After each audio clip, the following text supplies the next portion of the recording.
월말 김어준의 김어준입니다. 오늘은 직업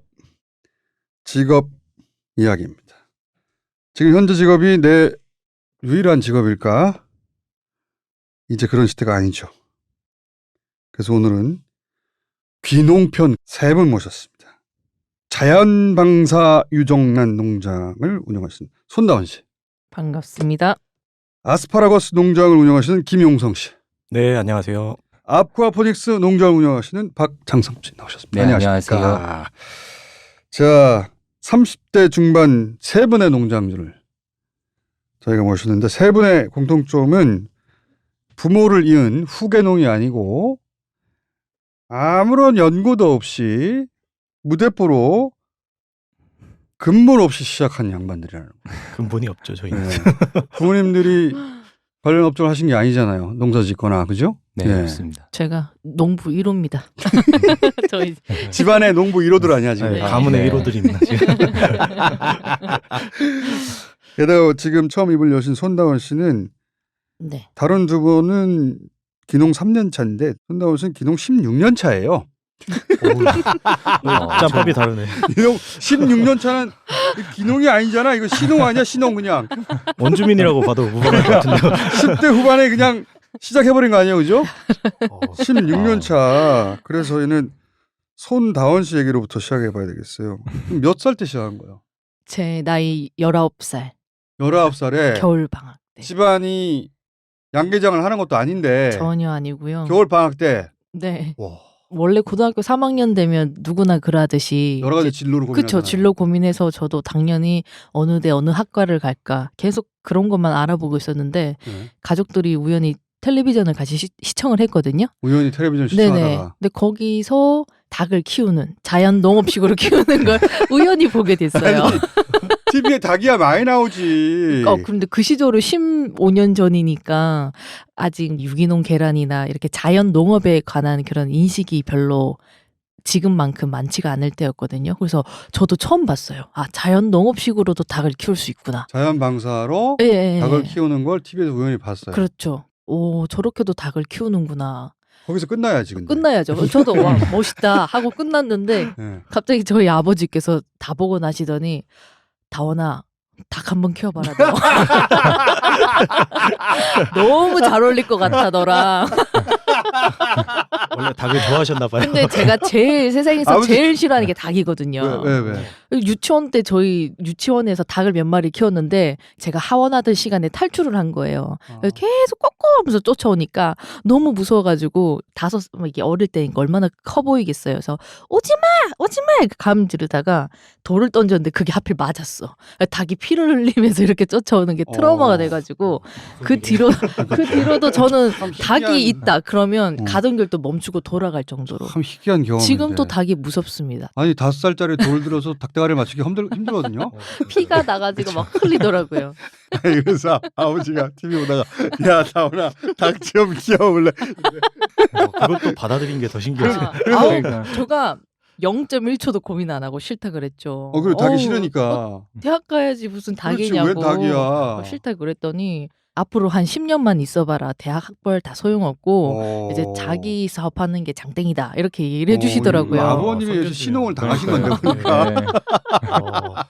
근데 어떤 시점에 설득이 된 거예요? 수익 면에서 귀가 좀 열렸거든요. 수익에서 나 지금 이래? 이렇게 크게 웃으면 안 되는데 진짜. 그래도 뭐 아무도 주위에 키워본 사람이 없으니까 그래도 싫어요 했는데 또 다음날 A4 용지를 저한테 주시면서 네, 앉아봐라 해가지고 가운데 줄을 한번 꺼서 이 일에 기농의 장점과 단점을 한번 써봐라. 네가 앞으로 어떤 삶을 정말 살고 싶은지 한번 앉아서 써봐라. 이렇게 하시는 거예요. 그래서 그때 제대로 진지하게 생각을 해봤죠. 처음으로. 네. 근데 19살짜리가 강단을 나눴더니 뭐가 나와요? 근데 약간 드라마의 영향일 수 있는데 일단 대학을 간다, 회사를 취직한다, 야근을 한다, 그리고 야근을 한다. 약간 이런 예, 생각나는 게 그거밖에 없어. 드라마 약간 찌든 삶 이런 걸 쓰다가 시골에서 닭을 키우면 자연과 어울려지고 내 사업 채우고 제 성향을 알아보신 거예요. 제가 사남매인데 아빠가 사남매 중에 너한테만 유일하게 이렇게 해봐라고 그러지 저희 언니는 무조건 회사 다녀야 되는 스타일이거든요. 예, 너니까 좀 도전 정신이 있구나. 진취적인 스타일이라서 너니까 내가 해봐라고 하는 거다. 아버지가 딸을 정확하게 파악하셨네. 막상 쓰고 보니까 웬걸 장점이 훨씬 긴 거예요. 가자. 하겠습니다. 야 단순하다 집안이. 아니 근데 처음에는 도대체 어떻게 배웠어요? 책이요. 책? 네. 진짜로? 네네. 야마가시 책이라고 일본이 조금 한국보다 더 자연 농법이 앞서 나가 있었거든요. 그래서 이제 일본 야마가시 관련된 책들 보고 이제 모이통도 그림이 있어요. 그림대로 이제 잘라가지고 톱질해서 모이통도 독학이네? 만들고, 예. 책 보고 한 거예요? 네네. 개사도 다 책 보고 짓고. 그리고 막 다리 덜덜덜 떨면서 올라가가지고 막 눈물 흘리면서 실리콘 쏘고 새벽 그것도 열심히 살았어요. 새벽 한 4-5시 일어나서 모닥불 피우면서 키워본 적 없는데 처음으로 닭장부터 스스로 지어가지고. 근데 그렇죠. 생각을 해보면서 막 귀도 동상 걸려서 얼고 그랬었어요. 야 네. 대단하다. 그 책에 있는 대로 한 거야. 보면서 하나씩. 네. 아 요렇게 지으라고? 네. 그리고 이제 전국에 몇 없는 산골짜기 계시는 이제 자연 농법 하시는 분들 수소문해서 찾아가가지고 네. 한 수 가르쳐 주세요. 네. 모두가 입을 모아서 직거래를 해라. 직거래를 해라. 네. 근데 그때만 해도 스마트 스토어 같은 개념이 전혀 없었기 때문에 계란하면 납품이었거든요. 직거래라는 건 가정으로 바로. 네, 이제 그 마트에 납품을 하니까 계속 이렇게 로비도 해야 되고 이제 어려운 점들이 너무 많다고. 유통의 하부 구조로 돌아가는 건데 그거는. 그렇죠. 그러지 말고 직거래를 해라. 네네네. 자연 방사한 좋은 유종란을 원하는 가정들이 꼭 있을 것이다. 네네. 어떻게 찾았죠? 그래서 제가 365일 비가 오나 눈이 오나 계란을 들고 전단 지키고 아침부터 밤까지. 그러니까 어디에 존재하는지 모르는 직거래 대상을 벌판에 찾는 거야 그냥. 그래서 2가지 경로를 정했습니다. 어떻게? 하나는 영덕과 가까운 포항이란 지역에 제가 우유처럼 계란을 매주 배송을 해드리겠다. 라고 집주마 사다가 전단지 근데 넣는 그때 거예요? 내비가 없어서요. 제가 종이 지도를 끼고 야 20살 이제 진정한 개척이다. 종이 지도를 옆구리 끼고 운전해 가면서 뭔가 비쌀 것 같은 아파트인데 이러면 그 시절엔 그래도 이렇게 아파트 판촉도 조금 할 수 있었거든요. 그러니까 이 아파트 좀 괜찮은 것 같은데 네. 평수 좀 나올 것 같은데 그럼 쓱 가가지고 전단지 네임밸류 있는 곳인데 그러면 이제 들어가는 거죠. 찍찍찍 꽂아놓고. 아니요. 그럼요. 제가 다 초인종 눌러서 초인종 멘트로 눌러서. 네. 계란 또 샘플 방문 드리고. 판매? 네. 야 대단하네. 그래서 제가 그 전단지랑 이런 것도 다 만들었지만 손다운 씨 혼자만 모셔도 될 뻔했다 이야기. 자 반면 우리 김용성 씨나 박창섭 씨는 기농 3년 차인 걸 보면 두 분 모두 직장생활 하셨던 거예요 그 전에 그죠? 그렇죠. 네, 그렇죠. 맞습니다. 네. 네. 김용성 씨는 어떤 일을 하시다가? 서울역 쪽에서 철강 회사에서 영업사원 전혀 다른 철강 오케이. 네, 철강까지만 말하면 돼요. 네. 박창섭 씨는 어떤 일을 하시다가? 저는 제가 제빵. 제가 제빵. 거기까지만 말하면 돼. 두 분은 그냥 서울에서 직장생활 하시다가 네. 그냥 서울에서 연애하고 네. 뭐 서울에서 결혼도 하고 그런 거예요? 그렇죠. 네. 귀농하기 전에 두 분 모두. 네. 결혼 후에 귀농을 결심했으니까요. 이게 이제 평범한 이렇게 보통 소리인데. 그렇죠. 네. 맞아요. 자, 그래서 도시 생활을 하다가 김영선 씨는 계기가 뭐예요? 저는 철강 회사 영업사원을 이제 7년 동안 하다 보니까 대리, 과장, 차장, 부장이 옆에 딱 있잖아요. 한 칸씩 나눠져 있는데 5년 뒤 모습, 10년 뒤 모습, 20년 뒤 모습이 눈에 딱 보이는 순간 이거 빨리 떠야겠다. 내 미래가 쭉 보이니까. 예, 그게 원래 안 보였어요. 그냥 시키는 대로 하고 그냥 열심히 그냥 영업하고 일만 했는데 옆에 모습 딱 보는데 막 쩔어있는 그 모습들을 보니까 난 저렇게 지내면 안 되겠다. 그래서 좀 되게 심각하게 고민을 했죠. 근데 왜 귀농이에요? 그러니까 저도 고민을 많이 했는데 여행 좋아하고 자연 쪽 좋아하다 보니까 귀농을 하자. 그래서 뭐가 그렇게 단순해? 전 좀 단순해요. 여행하고 자연을 좋아하니까 그다음에 귀농이야. 어떻게 이렇게 단순해? 딱인데. 네. 그렇죠.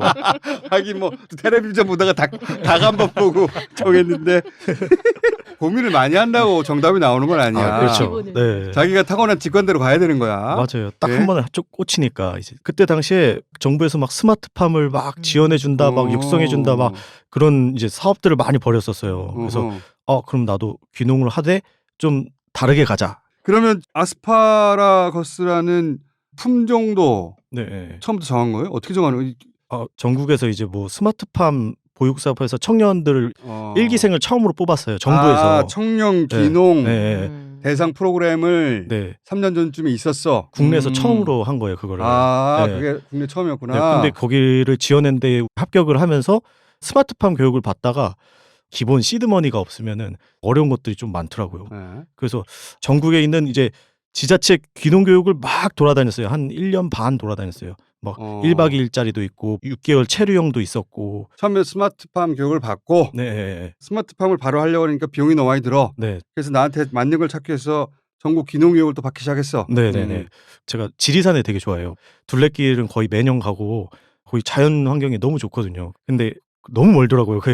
그러면 홍천전도는 괜찮겠지 해서 이제 강원도 홍천으로 갔어요. 거기서 이제 6개월 체류하면서 왔다 갔다 하다 보니까 쉽지가 않더라고요. 그래서 경기도 양평으로 이제 귀농지를 선택하게 됐죠. 스마트팜 교육을 받고 네. 처음에는 초기 자본이 좀 부족해. 귀농 교육을 전국을 돌면서 돌아. 네. 그러면서 내가 갈 곳을 찾아. 네. 그래서 양평을 정했어. 네네네.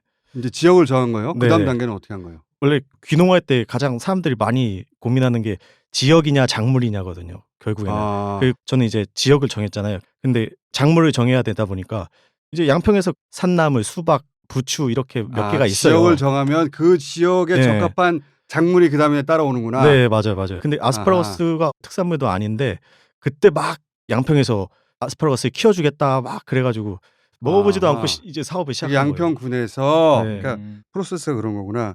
지역을 정하고 지역을 정하면 그 지역에 맞는 네, 작물의 종류가 정해지는 것이고 그렇죠. 그 중에서 그 시점에 지자체에서 지원해주는 그런 작물을 선택하는 게 네. 가장 순조로운 길이다. 제가 볼 땐 그렇죠. 제가 본인이 그렇게 그 왔으니까. 코스를 네. 그러면 하우스를 임차한 거예요. 땅을 임차받아서 하우스를 지었어요. 땅을 임차해가지고 네. 땅을 임차받고 임대계약서를 쓰고 하우스 지원해주는 그거를 받아서 이제 제 돈 반, 정부 지원금 반 해가지고 하우스를 짓게 됐죠. 근데 아스파라거스 농법을 모르잖아. 어떻게 해요? 모르죠. 진짜 아무것도 몰랐어요. 모르죠. 저 어떻게 알아요? 여기는 책 가지고 지금 공부한 거 아니야? 완전히. 네. 거기는 어떻게 공부했어요? 저는 임차받은 땅 옆집이 아스파라거스를 짓고 있었어요. 근데 우연히? 예, 그 진짜 우연히. 진짜 우연히. 참 네. 사람들 무모하네. 진짜 사람들 무모해. 지금 생각하면 정말 생각 없이 시작했던 거죠. 박창섭 씨, 이거 네. 처음 들어본 아쿠아포닉스. 아쿠아라는 거 보니까 수경 재배인가 본데? 네, 수경 재배와의 차이점이라고 하면 비료나 뭐 농약을 사용하지 않고 농사를 짓는다라는 네. 이런 농법이고요. 비료를 대신하는 게 이제 물고기 영양분으로 물고기의 배설물 뭐 이런 것들을 네. 물고기 배설물이 유기물이니까. 네, 맞습니다. 그 유기물을 그거를로 식물들이 수경 재배 네, 자양분으로 삼고. 네, 맞습니다. 식물들이 다시 그 물을 정화하고. 네, 맞습니다. 아! 네, 정확하게 알고 계세요. 그래서 네. 자연 사이클이 만들어지는 거구나. 네, 순환 사이클. 키워보신 거 아니에요? 오. 너무 잘하시는데. 아니야, 이해력이 빨라 내가. 너무 잘. 내가 딴 건 모자란데 아니요, 너무 잘 알고 계세요. 정확하게 그거네. 네, 정확합니다. 네. 그러면은 식물하고 물고기를 같이 키우는 거예요? 네, 두 가지 다 하고 있습니다. 품종이 지금. 뭐예요? 지금 저희가 재배하고 있는 곳은 관엽식물, 희귀관엽식물과 관엽? 네, 뭐 파키다 같은 거? 여러 가지가 있습니다. 사무실 개업할 때 잎 큰 네, 거 맞습니다. 그런 그런 거? 것들도 될 수도 있고 일반적으로 알고 있는 뭐 몬스테라라든지 먹는 거 아니잖아요. 네, 먹는 건 아니고. 관상용인데. 네, 맞습니다. 그러니까- 관상용 식물과 민물장어 이렇게 키우고 있습니다. 민물장어? 네, 민물장어를 키우고 있어요. 와, 희한한 조합이다. 민물장어는 먹는 거고 네. 식물은 먹는 게 아니라 관상용이고. 네. 처음 시작은 먹는 채소로 시작을 했었어요. 굉장히 희귀한 것 같은데.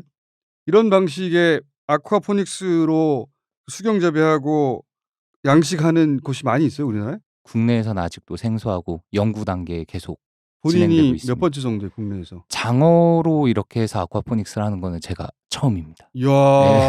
예. 자 박수 한번 치고. 아, 아닙니다. 야 김영성 씨하고 또 다르네. 아, 아닙니다. 김영성 씨랑 어떻게 하다 보니까 어느 날 제가 아스파라거스를 키우고 있더라고요. 이런 건데.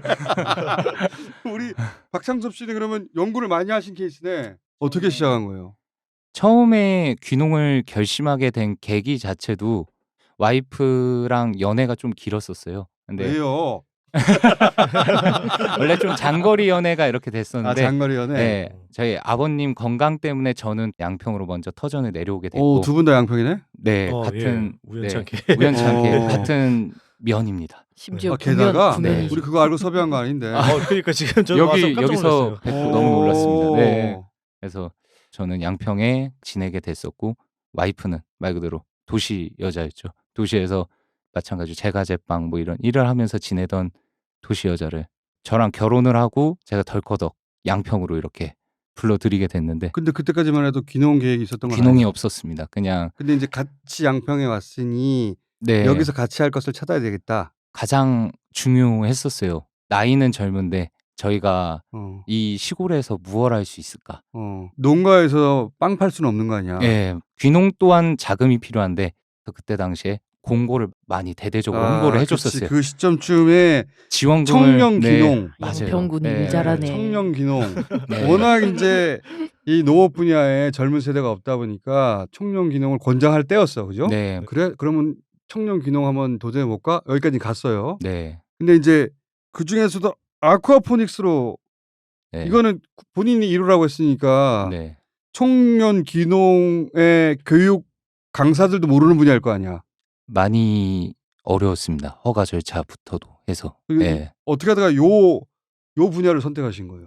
귀농을 한번 해볼까라고 와이프랑 진지하게 얘기를 꺼내고 이미 많이 들어와 있는 귀농 시장 속에 남들과 조금 다르지 않으면 못 살아남겠다. 그냥 그 생각이 가장 남들이 가지 않는 길을 찾아야 되겠다. 이렇게 네, 처음에 그게 가장 방향을 거기로 잡았구나. 네, 그러던 중에 제가 취미 삼아서 정말 낚시를 좋아합니다. 근데 유튜브나 이런 데 알고리즘으로 여러 가지가 이렇게 뜨는데 해외 농업 관련된 부분 또 귀농 부분이랑 뭐 이런 거랑 낚시랑 이렇게 만나다 보니까 아쿠아포닉스라는 해외 사례에 대한 걸 같이 볼 수 있게 낚시를 된 거죠. 좋아해서 네. 유튜브 AI가 네.